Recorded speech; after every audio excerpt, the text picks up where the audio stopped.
जय हिंद साथियों, एक बार फिर से आपका हमारे चैनल में स्वागत है। आज यहाँ पर हम जो है महत्वपूर्ण खबरों को कवर करेंगे। पहला न्यूज आपका है यूपी पीएससी द्वारा नया विज्ञापन जारी किया गया है। कोरोना को लेकर पूरे देश में अलर्ट है। आरआर जो फिल्म है वो ऑस्कर के लिए नामित की गई है और बीएसएफ हेड कांस्टेबल आरओआरएम का रिजल्ट भी जारी हुआ है। तो आइए इन सभी खबरों को डिटेल में कवर करते हैं।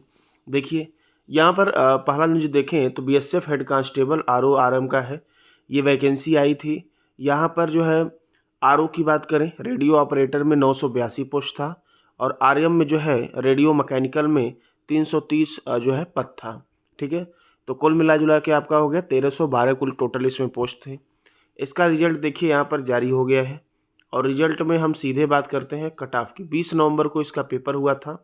कट ऑफ की बात करें तो यहाँ पर देखिए हेड कांस्टेबल ये डायरेक्ट एंट्री वाले हैं। यहाँ पर जनरल का जो कट ऑफ गया है 94.25 नंबर गया है। आरओ की बात कर रहे हैं। ईडब्ल्यूएस का 76, ओबीसी तो इसमें थे ही नहीं, एससी का 69.5 और एसटी का 66 नंबर गया है आरओ का। आरएम की बात करें तो जनरल का 103 नंबर, ईडब्ल्यूएस का 95, ओबीसी का 118, एससी का 66 और एसटी का 66 नंबर गया है। ठीक है, बाकी ये डिपार्टमेंटल है, ये एक सर्विसमैन का है। तो जिन भी बच्चों का है वो रिजल्ट देखें। चलिए अगले न्यूज़ की तरफ बढ़ते हैं। देखिए एक और आज जो है न्यूज में निकला गया है, ये प्रयागराज का है। एसएससी सीजीएल के लिए निःशुल्क कोचिंग की बात की गई है। प्रशासनिक यहाँ पर अधिकारी हैं और यहाँ पर जो ये बहुत सारे अधिकारी देखिए यहाँ पर मिलकर ऐसा कर रहे हैं। और इसमें यदि हम बात करें डेट की तो इच्छुक अभ्यर्थी 23 दिसंबर से 4 जनवरी तक प्रयागराज के बैंक रोड चौराहे के निकट स्थित गांधी अकादमिक संस्थान के कार्यालय से प्रवेश फॉर्म प्राप्त कर सकते हैं और जो क्लास है वो 5 जनवरी से चलेगी। ठीक है, जो लोग भी इलाहाबाद में रहते हैं, इच्छुक हैं, ये है सीजीएल के लिए फ्री कोचिंग ले सकते हैं। आगे बात कर लेते हैं। अगला न्यूज देखिए, कोरोना को लेकर इस समय पूरे देश में जो है काफ़ी हड़कंप मचा हुआ है क्योंकि चाइना में फिर से नया वेरिएंट आ चुका है और लोग मरना भी शुरू हो गए हैं। देखिए मुख्यमंत्री योगी आदित्यनाथ जी ने कहा कि घबराएं नहीं, मास्क का प्रयोग करें। ठीक है, सतर्क रहने की यहाँ पर बात कही है और नया वेरिएंट पर नज़र रखने की ज़रूरत है। जितना भी यहाँ पर सब कुछ दिया गया है, भीड़ भाड़ स्थानों पर फेस मास्क के लिए आमजन को करे जागरूक। सब लोग भाई बिना जो है मास्क लगाए ना जाएं। और सबसे अधिक टीका जो है कोरोना का यूपी में ही लगा है। 39 करोड़ टीके लगे हैं। ठीक है, पॉजिटिव की जीनोम सीक्वेंसिंग कराएं। ठीक है, चलिए थोड़ा सा और आगे बढ़ते हैं अगले न्यूज़ की तरफ। फिर हमारे देश के प्रधानमंत्री जी ने कहा कि कोरोना के खतरे के मद्देनज़र निगरानी बढ़ाने को कहा। सतर्कता मोदी की जांच बढ़ाने पर जोर दिया गया यहाँ पर। ठीक है, और यहाँ पर दिया गया है चीन समेत कई देशों में कोरोना संक्रमण के मामलों में वृद्धि के मद्देनज़र प्रधानमंत्री नरेंद्र मोदी ने गुरुवार को उच्च स्तरीय बैठक कर स्वास्थ्य इंतजामों की समीक्षा की। इस दौरान उन्होंने राज्यों को जांच बढ़ाने पर जोर दिया, साथ ही आत्मसंतोष को लेकर आगाह करते हुए कड़ी निगरानी की सलाह दी। सरकार की ओर से जारी बयान में कहा गया कि स्वास्थ्य सचिव राजेश भूषण और नीति आयोग के सदस्य डॉक्टर वीके पॉल ने प्रधानमंत्री को देश में कोविड-19 की स्थिति पर विस्तृत प्रेजेंटेशन दिया।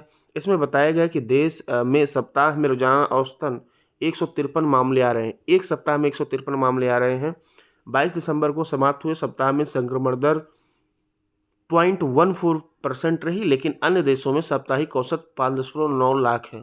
ठीक है, तो भारत में जो है काफ़ी जो है कंट्रोल में स्थिति है, लेकिन यदि अगर समय से इस पे जो है कार्रवाई नहीं हुई तो मामला अगर बढ़ेगा तो फिर दिक्कत हो जाएगी। देखिए 185 नए मामले कोरोना पिछले देश में 24 घंटे मिले हैं। 98% से अधिक मरीजों के ठीक होने की राष्ट्रीय दर है। ठीक है, और ये सारी चीज़ें हैं, तो आप लोग भाई बिना मास्क के जो है कहीं नहीं निकलें। और यहाँ पर एक और न्यूज है, ये राहुल गांधी जी का जो है भारत जोड़ो यात्रा है, इसको बैन करने की बात हो रही है, लेकिन राहुल का भारत जोड़ो यात्रा रोकने से इनकार हो गया है। कांग्रेस नेता राहुल गांधी ने भारत जोड़ो यात्रा रोकने से इनकार कर दिया। हरियाणा के नूंह में गुरुवार को उन्होंने आरोप लगाया कि सरकार यात्रा रोकने के लिए बहाने ढूंढ रही है। तो इनका ये जो है कहना है कि इनकी यात्रा को रोकने के लिए सरकार कोरोना का जो है बहाने बना रही है। ठीक है, फिलहाल जो भी हो। और यहाँ पर देख लीजिए स्वास्थ्य मंत्री आपको मालूम होना चाहिए मनसुख मांडविया हैं। ठीक है, चलिए आगे बात कर लेते हैं अगले न्यूज की। देखिए फिर से चीन का घातक वेरिएंट है और आप लोग इसमें हर जगह सब कुछ हो रहा है। एक चीज़ ध्यान रखिएगा, ये BF7 है। ठीक है, जो नया वेरिएंट सबसे घातक जो चल रहा है, जिसकी चर्चा पूरी दुनिया में चल रही है, BF7 है। ठीक है, आगे बात कर लेते हैं। इसके बाद देखिए ये मूवी है RRR मूवी, आप लोग भी देखे होंगे। इसकी फिल्म का गाना ऑस्कर के लिए नामित कर दिया गया है। और इसके डायरेक्टर हैं एस राजमौली की RRR और Gujarati film छेल्लो show the last film show को ऑस्कर 2023 के लिए नामित किया गया है। इसके अलावा 2 भारतीय डॉक्यूमेंट्री ऑल दैट ब्रीथ्स और द एलिफेंट विस्पर्स को भी अलग अलग श्रेणियों में चुना गया है। 95वें ऑस्कर अवार्ड के लिए RRR फिल्म के गाने नातू नातू को चुना गया है। वहीं छेल्लो शो अंतर्राष्ट्रीय फीचर फिल्म श्रेणी में चुनौती पेश करेगी। तो ठीक है, तो अगले साल जो है 95वां ऑस्कर अवार्ड होगा और इसमें ये RRR मूवी को जो है भेज दिया गया है। चलिए आगे बात कर लेते हैं। यहाँ पर देखिए, उत्तर प्रदेश लोक सेवा आयोग से जो है एक विज्ञप्ति जारी हो चुकी है। सूचित किया जाता है कि उत्तर प्रदेश के विभिन्न विभागों में सीधी भर्ती से संबंधित विभिन्न पदों के साक्षात्कार संबंधित सूचना यहाँ पर निम्नवत दिया गया है। देख लीजिए, विज्ञापन संख्या है, विभाग ये है, पद जो है असिस्टेंट पद का नाम है प्रोफेसर वनस्पति विज्ञान। 3 से 4 जनवरी को इनका साक्षात्कार होगी। पद की संख्या 13 है। ठीक है, तो सारा यहाँ पर दिया गया है और इस साक्षात्कार से संबंधित विस्तृत सूचना जो है आयोग की वेबसाइट UPPSC पे जाकर आप जो है देख सकते हैं। ठीक है, अगले न्यूज़ की बात कर लें तो यहाँ पर देखिए, अगला न्यूज़ आपका है, बद्री नारायण व जनार्दन मणि को साहित्य अकादमी पुरस्कार से सम्मानित किया गया है। जो साहित्य अकादमी पुरस्कार है 1955 से इसकी शुरुआत हुई थी।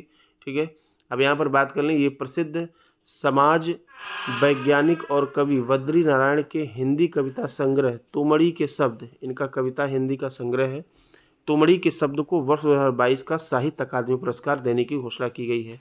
गुरुवार को साहित्य अकादमी के सचिव डॉक्टर के श्रीनिवास राव ने प्रेस वार्ता में झलक की घोषणा की है।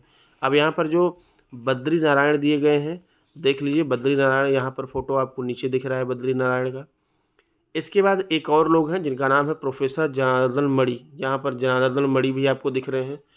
संस्कृत के लिए पुरस्कार केंद्रीय संस्कृति विश्वविद्यालय गंगानाथ झा परिसर के प्रोफेसर जनार्दन प्रसाद पांडे मणि को उनकी संस्कृत की कविता दीप माणिक्यम के लिए अंग्रेजी के लिए दिया गया है। अंग्रेजी के लिए अनुराधा राय के उपन्यास all the lives we never lived व उर्दू के लिए सम्मान अनीस अशफाक के उपन्यास ख्वाब शराब को देने की घोषणा की गई है।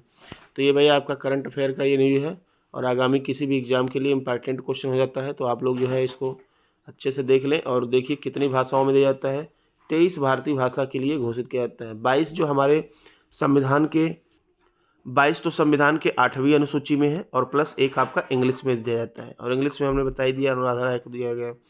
6 उपन्यास, 2 कहानी संग्रह, 2 साहित्य समालोचना, 3 नाटक, 1 आत्मकथा निबंधक, 1 संक्षिप्त सिंधी साहित्य इतिहास और 1 लेख संग्रह की पुस्तकें भी इसी में शामिल हैं। ठीक है, तो ये आज की जो है हो गई कुछ महत्वपूर्ण खबरें।